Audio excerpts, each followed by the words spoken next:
السلام علیکم ورحمۃ اللہ وبرکاتہ۔ عید الاضحیٰ کے تعلق سے ایک دو اہم مسائل کا تذکرہ کرنا ہے، جن میں پہلا مسئلہ تو یہ ہے کہ عید الاضحیٰ کی نماز کے بعد جب اپنی قربانی ہو جاتی ہے تو قربانی میں سے جانور کے کس حصے کو پہلے کھانا ہے، کیونکہ ایک پوسٹ ہے جس میں یہ لکھا ہوتا ہے کہ کلیجی کھانا سنت ہے، اس لیے آپ بھی پہلے اپنے جانور میں سے کلیجی کو کھائیں۔ اسی طرح ایک دو اہم مسائل ہیں، جن میں پہلا تو لے لیتے ہیں۔ محمد عابد نے پوچھا ہے، ان کا کہنا یہ ہے کہ کیا عید الاضحیٰ کے دن سب سے پہلے کلیجی کھانا سنت ہے؟ کیونکہ ایک پوسٹ ہماری نظروں کے سامنے سے گھوم رہی ہے جس میں اس طرح کی بات لکھی ہے۔ تو دیکھیے عابد بھائی، حدیث مبارکہ میں ہے کہ نبی کریم صلی اللہ علیہ وسلم قربانی کے جانور میں سے سب سے پہلے کلیجی تناول فرماتے تھے، لہٰذا سنت کی اتباع کرتے ہوئے اگر آپ اس پر عمل کرنا چاہتے ہیں تو اس میں کوئی ایسی گناہ والی بات نہیں ہے یا پھر کوئی کراہت والی بات نہیں ہے، بلکہ نبی کریم صلی اللہ علیہ وسلم کے عمل کی اتباع کرتے ہوئے اگر آپ یہ کرتے ہیں تو پھر بہت اچھی چیز ہے۔ حدیث مبارکہ ہے، حضرت بریدہ رضی اللہ تعالیٰ عنہ سے مروی ہے کہ نبی کریم صلی اللہ علیہ وسلم عید الفطر کے دن اپنے گھر سے کچھ کھائے بغیر نہیں نکلتے تھے۔ سب سے پہلے کچھ سویٹ، کچھ مٹھائی ہوتی تھی تو اس کو کھاتے، کھجور کھاتے، اس کے بعد باہر نکلتے، اور عید الاضحیٰ کے دن نماز عید سے فارغ ہونے کے بعد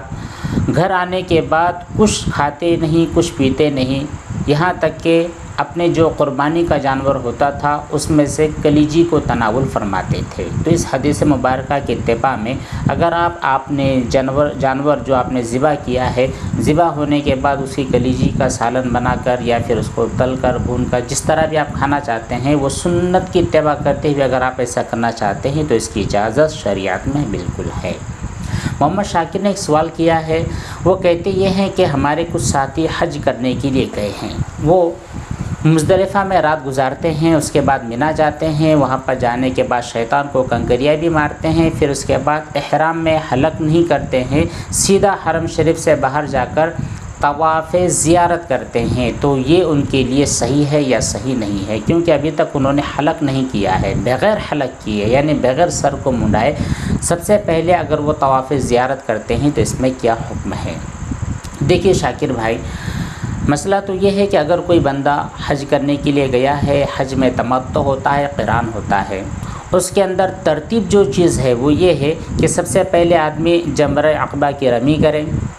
پھر اس کے بعد قربانی کرے، پھر بال کٹائے، یہ ترتیب ہوتی ہے۔ لیکن اگر کوئی اس ترتیب کے خلاف کام کرتا ہے،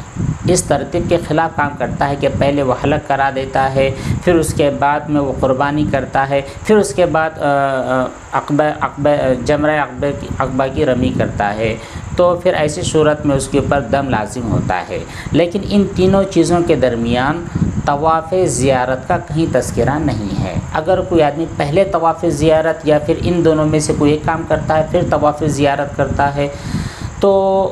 ایسی کنڈیشن کے اندر اس آدمی کے اوپر دم لازم نہیں ہوگا، لیکن افضل یہی ہے کہ پہلے یہ تینوں کام کر لے، اس کے بعد میں طواف زیارت کرے، یہ افضل کام ہے۔ افضل کام اور سنت کام کو چھوڑنے کی وجہ سے کراہت ضرور ہوگی، لیکن اگر کوئی آدمی کر لیتا ہے تو اس کے اوپر دم واجب نہیں ہوتا ہے۔ اگلا ایک سوال ہے محمد عابد نے کیا ہے، وہ کہتے ہیں کہ اگر کوئی آدمی ایسا ہے جو ہمارے انڈیا میں رہتا ہے لیکن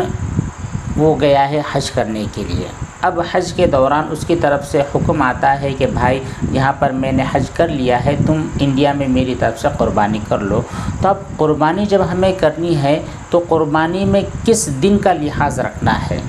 ٹھیک ہے، آپ سمجھ رہے ہوں گے کس دن قربانی کرنی ہوگی۔ ہمارے یہاں پر 3 دن ہے، تو ان تینوں دنوں میں سے کس دن قربانی کی جائے گی؟ کیونکہ وہاں پر ہمارے یہاں سے ایک دن پہلے عید ہو چکی ہے۔ تو دیکھیے عابد بھائی، اس کے اندر بھی حکم یہ ہے، صاف صاف حکم ہے، یہ ذرا اختلافی مسئلہ ہے، بہت زیادہ لمبی چوڑی تفصیل ہے،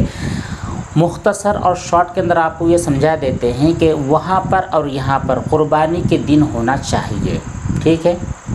یہاں پر آج